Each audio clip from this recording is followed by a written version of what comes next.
اللهم اغفر لي الذنوب التي تقطع الرجاء. اللهم اغفر لي كل ذنب أذنبته وكل خطيئة أخطأتها. اللهم إني أتقرب إليك بذكرك وأستشفع بك إلى نفسك، وأسألك بجودك أن تدنيني من قربك، وأن توزعني شكرك، وأن تلهمني ذكرك.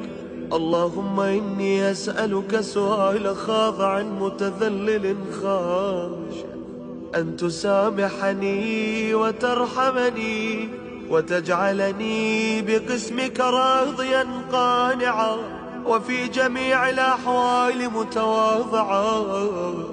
اللهم وأسألك سؤال من اشتدت فاقته